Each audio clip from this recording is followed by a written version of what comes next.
नमस्कार, मैं हूं अंकुर और आप देख रहे हैं सत्यहिंदी.com। आइए एक नजर डाल लेते हैं अब तक की सुर्खियों पर। तालिबान ने इस बात से इनकार किया है कि काबुल के हामिद करजई एयरपोर्ट से उसके लोगों ने किसी का अपहरण किया है।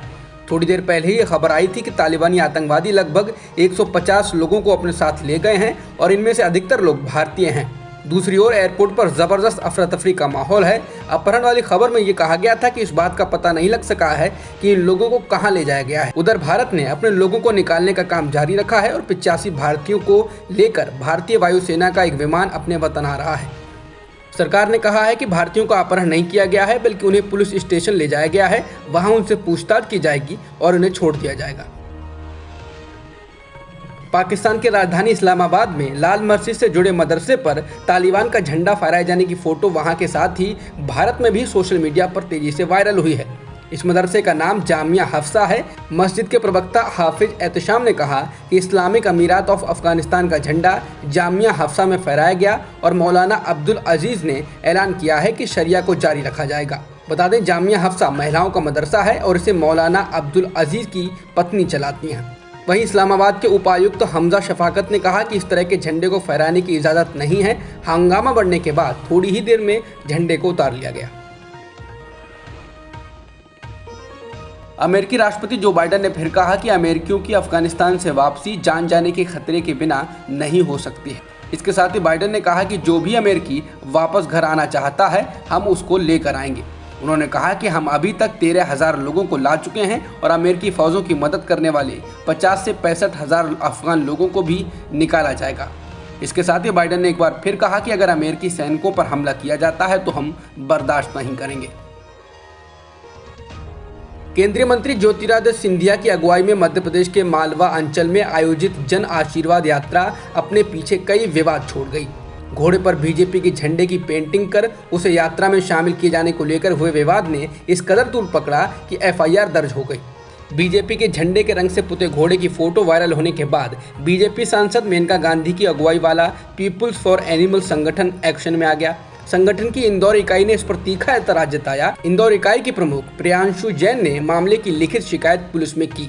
मामला प्रकाश में आता ही मेनका गांधी भी सक्रिय हो गई। उन्होंने चुनाव आयोग और इंदौर कलेक्टर से दोषियों के खिलाफ कार्रवाई करने की मांग करते हुए कहा कि वे इस मामले की शिकायत पीएम मोदी और प्रदेश के मुख्यमंत्री शिवराज सिंह चौहान से भी करेंगे। इंडियन एक्सप्रेस ने रिपोर्ट छापी है कि पिछले 4 सालों में मनरेगा योजनाओं में 935 करोड़ रुपए की हेराफेरी की गई है और जो वित्तीय घपला किया गया है उनमें रिश्वतखोरी और ऐसे लोगों को भुगतान किया जाना जो हैं ही नहीं और दुकानदारों से सामान को महंगे दामों पर खरीदने जैसी गतिविधियां शामिल हैं। हरियाणा सरकार ने विधानसभा में बताया है कि आंदोलन करने वाले 2 किसानों पर देशद्रोह का केस लगाया गया है, तो वहीं 136 किसानों पर दूसरी धाराओं में केस किए गए हैं। हरियाणा के गृह मंत्री अनिल विज ने कांग्रेस विधायक बीबी बत्रा के प्रश्न के लिखित उत्तर में विधानसभा में ये जानकारी दी। उत्तर प्रदेश विधानसभा चुनाव से ठीक पहले छोटे दलों की सौदेबाजी का दौर भी शुरू हो गया। अरसे तक बीजेपी के साथ रहने वाली निषाद पार्टी ने भी चुनाव से पहले टेढ़े तेवर दिखाए हैं और आने वाले विधानसभा चुनाव में 70 सीटें मांगी हैं और राज्य सरकार में मंत्री पद भी।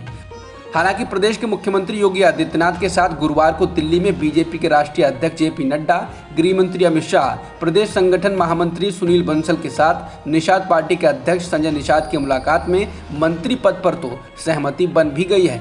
विधानसभा चुनाव में सीटों के बंटवारे पर आगे बात होनी है।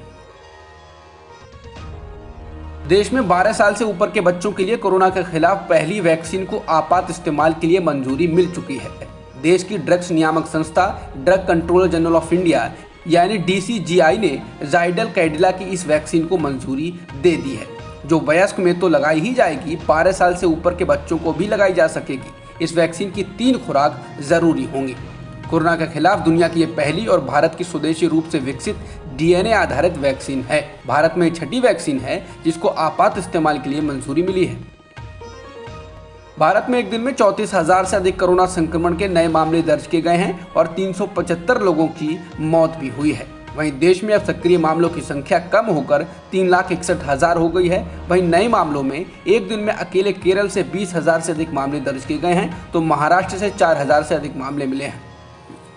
अब तक की खबरों में इतना ही। बाकी खबरों के लिए बने रहिए सत्यहिंदी.com के साथ। सत्य हिंदी का ऐप डाउनलोड करें गूगल प्ले स्टोर पर।